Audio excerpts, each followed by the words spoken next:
Ja, welcome back to my channel.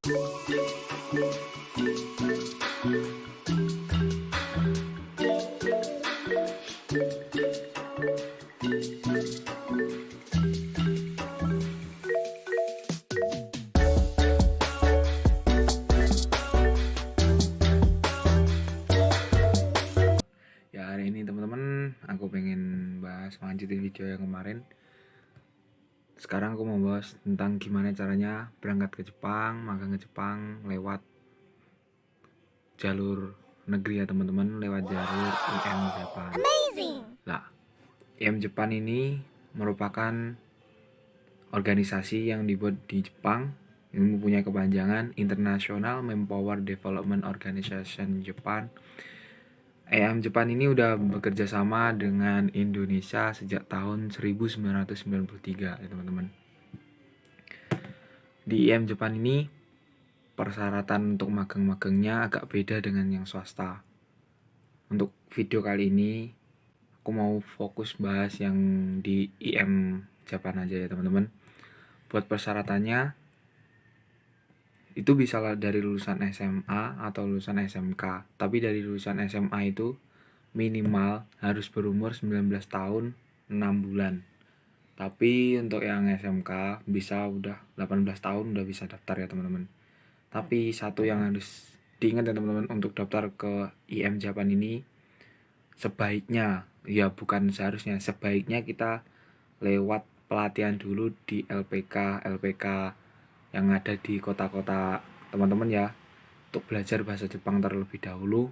Karena apa ya, menurutku kalau belajar sendiri itu lebih sulit lah dibandingkan dengan langsung diajarin oleh ahlinya. Mendingan saranku belajar dulu di LPK baru nanti bisa masuk ke IM Japan.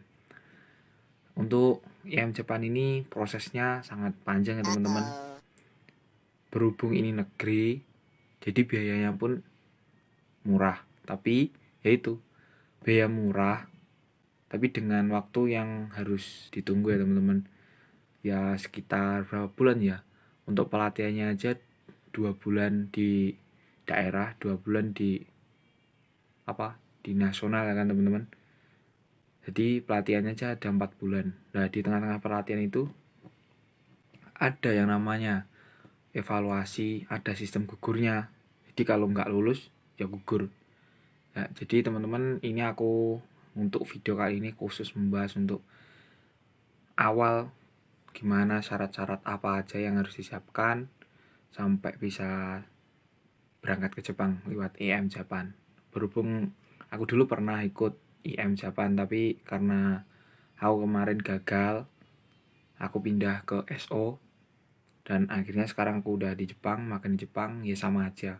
Nanti bedanya aku kasih di video yang lainnya. Untuk kali ini fokus di IM Japan dulu ya teman-teman.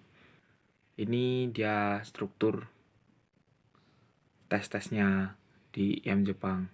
Syarat yang pertama di IM Japan ini yaitu administrasi teman-teman. Administrasi seperti kartu keluarga lah, fotokopi KTP, ijazah, fotokopi. Kalau belum ijazahnya belum keluar, bagi yang baru aja lulus bisa pakai kayak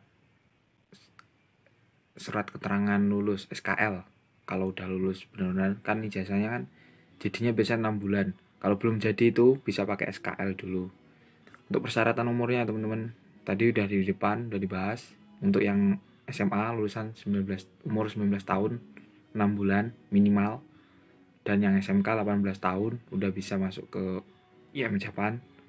Dan maksimal itu di IM Japan ini ya teman-teman, itu maksimal untuk mulai pelatihan untuk berangkat ke Jepang itu 26 tahun ya teman-teman.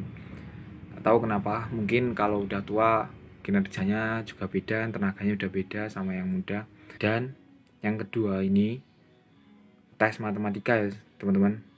Itu soalnya ada 20 soal. Waktunya 15 menit ya teman-teman. Itu harus selesai dan nilai minimalnya adalah 70. Nilai minimal 70, kalau soalnya 20, nilai 70 maksimal salah 6. Kalau lebih dari itu ya gagal ya teman-teman. Terus untuk proses ketiga ada tes kesemaptaan. Kesemaptaan itu kayak kita suruh telanjang cuma kalau yang laki-laki cuma pakaian pakai sempak, pakai CD aja. Kalau itu dicek kita dari atas kepala atas sampai bawah, sampai kaki bawah. Itu dicek kita punya tindik apa enggak. Di sini aman. Soal mata ini bermasalah apa enggak. Kalau giniin mata kita kan, kalau dua ini mata bisa ngikutin ini berarti kita normal. Kalau salah satu aja yang ngikutin, yang satu tetap diam, itu bermasalah ya teman-teman. Di IM Jepang nggak bisa, ya harus perfect lah, intinya harus perfect. Terus habis itu badannya pun kita punya penyakit ayan apa enggak. Kalau ayan itu kayak bahasa Jawa buyutan lah, kita suruh gini, nah ini tangannya gerak-gerak, itu nggak boleh, di situ nggak bisa diterima. Jadi harus sehat full. Gigi pun kalau ada yang berlubang harus, nanti ditanya kalau ada yang berlubang siap nambal apa enggak, ya jawab aja siap. Kalau nggak ditambal cabut, itu aja. Pokoknya gigi itu nggak boleh ada masalah. Soalnya di Jepang itu gigi itu gimana ya, perawatan gigi itu di sini untuk kalau sakit ngerawat di sini tuh mahal. Perawatan Jepang tuh mahal gigi. Selain itu di sini kan ada musim dingin. Kalau musim dingin pernah patah tulang atau sakit gigi, itu rasanya sakit banget teman-teman. Usahain sembuhin dulu di Indonesia baru bisa berangkat ke Jepang, biar waktu musim dingin gak tersiksa banget di sini. Dan untuk yang tes keempat ini adalah tes fisik ya teman-teman, ketahanan fisik, yaitu lari memutari lapangan. Nggak tahu sebanyak berapa ya, soalnya lapangan itu ukurannya beda-beda. Yang tentu itu waktunya cuma 15 menit dan jarak yang ditempuh harus 3 km. 3 km ditempuh dalam 15 menit. Jadi itu perlu latihan yang berstep-step ya teman-teman. Nah, aku kemarin gagalnya di situ karena kurang dikit ya. Terus yang kemudian selesai tes lari, ada tes fisik lagi, yaitu push up 30 kali. Dan push upnya harus bener ya teman-teman, harus full bener. Ini harus lurus terus sampai naik turun itu 30 kali. Kemudian yang ketiga sit up 30 kali juga ya teman-teman. Ini nggak boleh lepas, kalau lepas nggak dihitung. Kalau tetap kayak gitu bisa digagalin ya teman-teman. Dia harus pegang belakang biar sampai 30, habis itu lurus. Ketika proses keempat ini udah selesai, lanjut ke proses selanjutnya, yaitu proses wawancara ya teman-teman. Nah, untuk wawancara di IM Jepang tuh gimana ya teman-teman? Dibilang mudah, dibilang sulit ya sulit. Mudah karena apa? Karena bahan materi yang mau diwawancara ini udah ada ya teman-teman. Udah dikasih dari LPK dasar yang teman-teman masukin. Makanya aku kan saranin ke LPK dasar dulu buat belajar bahasa Jepang. Lah nanti kita diberi kertas buat itu wawancara di IM Jepang, kita kan tinggal ngapalin. Ya wawancaranya biasanya apa yang dimaksud IM Jepang, terus apa yang dimaksud ini, apa aja fasilitas yang dapat, yes. Ya intinya yang di dalam IM Jepang ini lah teman-teman. Kecuali itu yang sulit apa ya teman-teman, yang sulit itu ketika itu kita langsung berjejer. Temanku kemarin katanya ada 5 orang langsung wawancara, langsung dihadap dengan 3 orang wawancara. Lah itu satu orang Jepang, yang di tengah orang Jepang, yang kedua itu Kemenaker, yang satunya ada orang yang wawancara itu. Ketika itu kita dilatih mental bener-bener, dibentak beneran.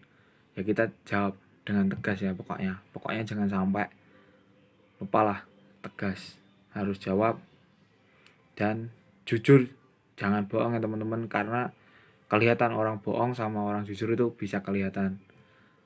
Ketika kita jawabnya tegas, lurus, jujur, itu pelempeng aja, nanti santai bakal lulus. Kalau bohong pasti ada celah yang bakal ditanyain dan kamu bakalan ngulangin kebohongan lagi, atau bahkan lupa akan kebohonganmu, atau mungkin gak bisa diterima. Soalnya kalau bohong di Jepang udah gak bisa ditoleransi ya teman, langsung gagal gitu. Setelah selesai tes wawancara, kemudian lanjut ke tes medikal. Untuk IM Jepang ini teman-teman, medikal itu gak cukup sekali. medical itu sampai 3 kali sebelum berangkat. Satu waktu habis wawancara medical. Kemudian di pelatihan daerah medical, kemudian di pelatihan nasional juga medical lagi sebelum berangkat 3 kali ya teman-teman. Dan itu hasilnya harus sehat. Kalau nggak sehat, nanti kalau ada kendala, kalau masih bisa diobatin. Kalau udah penyakit berat, ya udah gagal. Jadi harus jaga kesehatan, jaga fisik, jaga mental, jaga kesehatan. Ya gini lah teman-teman, mau pergi ke Jepang pun prosesnya kayak gitu, hampir sama dengan, nggak hampir sama ya, emang sama mungkin sama daftar di TNI, di Polri, hampir sama kayak gitu. Makanya siapin mental, fisik, dan kesehatan kalian teman-teman, jangan sampai kendor, semangat terus. Medical ini ya sangat banyak ya teman, yang kayak periksa tinggi badan, ini dan lain-lain, yang banyak pokoknya. Kemudian untuk proses terakhir, untuk nentuin kamu diterima apa enggaknya untuk pelatihan, nanti ada tes bahasa teman-teman. Tes bahasa itu ada tes bahasa, kalau IM Jepang tuh udah ada panduannya teman-teman, udah ada panduan untuk buku yang ditesin. Itu buku IM Jepang itu ada bukunya sendiri. Nanti kita di LPK dasar kita diajarin itu sama senseinya langsung, sama orang yang berpengalaman nanganin itu, biar kita bisa buat ngadepin tes ujian bahasa ini ya teman-teman. Ini makanya aku saranin untuk masuk dahulu ke LPK daerah kalian, biar kalian itu ada yang ngajarin. Aku emang sih kalau belajar sendiri lebih murah, nggak ngeluarin biaya. Tapi kan kalau kita lewat lembaga, hasilnya pun bisa kita jamin lah. Maksudnya bisa mempermudah kita untuk lebih paham, lebih tepat gimana trik dan tipsnya biar cepat lolos, gimana biar lulus sampai berangkat. Itu ada di situ, di LPK dasar pasti ngajarin lah semua. Terus selesai tes bahasa ini, habis itu lulus teman-teman, ya kalian udah boleh berbangga. Tapi ini masih awal ya teman-teman. Habis itu selang normalnya sih, selang 1 bulan atau 2 bulan, paling lama 3 bulan lah, nanti dipanggil untuk pelatihan daerah. Lah di pelatihan daerah ya teman-teman, setiap pagi itu harus pelatihan fisik, terus habis itu baru pelajaran, digembleng terus soal bahasa, sikap kayak gitu terus malam itu dikasih PR itu namanya Sukuda ya teman-teman. Kalau coba Jepangnya kasih PR, so kerja bersama ngerjain bersama sampai jam 10 kalau nggak salah, 10 malam. Itu informasi yang aku dapetin dari temenku, sampai jam 10 malam habis itu boleh tidur. Dan itu setiap minggunya itu belajar sama 5 hari berturut-turut. Untuk Sabtu Minggu untuk pembelajaran secara formal itu libur. Tapi kalau belajar sendiri itu tetap jalan teman-teman. Dan gini, kalau IM itu nggak enaknya gini, kalau dia udah pelatihan daerah belum tentu dia bisa berangkat. Karena apa? Harus ada 3 EVA yang harus dilakuin, evaluasi ya teman-teman. Evaluasi dari ditentukan dari bahasa dan fisik ya teman-teman. Ya itu larinya sama seperti yang tes kemarin. Untuk yang tes itu 3 kilo, waktunya 15 menit, push up 30, sit up 30, dan yang lain-lain kayak itu. Udah hampir sama. Kemudian ada lagi tes EVA 2. Nah itu bakal lebih sulit ini. Yang paling sulit itu EVA 2 katanya temanku. Yang ketiga EVA 3 evaluasi ini udah sulit sih, tapi karena di EVA 2-nya kita udah bisa, kemungkinan besar kita bakal lulus di EVA yang 3. Habis selesai itu kita pulang ke rumah, biasanya belajar lagi di LPK dasar atau pulang ke rumah. Gak sekian lama, kita nunggu 2-3 bulan langsung kita pelatnas. Kalau normal ya teman-teman. Kalau keadaan corona kayak gini, gak tau lah. Temanku yang di situ masih selesai pelatnas kemarin dan ini baru nunggu Jepang dibuka baru dia bisa terbang. Pelatnas itu juga harus belajar bener-bener, soalnya ini tes terakhir ya teman-teman, tes terakhir bahasa harus dimantepin di situ, semuanya harus dibenerin, sikap jujur, pokoknya intinya harus semangat, nggak boleh bawa masalah, nggak boleh bohong. Intinya orang Jepang itu paling nggak suka orang yang berbohong. Terus jalanin biar lanjut. Setelah selesai lah, dimana dapat pekerjaannya teman-teman? Dapat pekerjaannya di EAM Japan ini ketika di pelatihan daerah. Di pelatihan daerah itu biasanya langsung dapat perusahaan, ada yang wawancara, ada yang langsung disending. Nggak disending itu kirim data. Itu sebelum pulang itu tanda tangan kontrak aja udah selesai, udah pulang udah platnas. Selesai platnas itu selama 2 bulan teman-teman, di pelatihan daerah sama 2 bulan, di platnas itu sama 2 bulan. Selesai itu kita selesai itu langsung terbang, nggak bisa pulang, langsung terbang. Ya, orang tuanya dikasih izin buat nemuin anaknya sebelum besoknya terbang, kalau salah besoknya terbang atau sekarang terbang, itu suruh nemuin tapi ya cuma nemuin di penutupannya besoknya, berarti besoknya terbang, hari ini bisa nemuin, yaitu penutupannya itu bisa nemuin, salaman sama orang tuanya, pamitan, baru berangkat ke Jepang. Ya gitu ya teman-teman, proses gimana magang lewat IM Japan. Semoga bermanfaat. Jangan lupa like, share, and subscribe ya teman-teman. Jangan lupa tetap semangat. Semoga videoku kali ini bermanfaat. Thanks. Salam Mongjo. Assalamualaikum.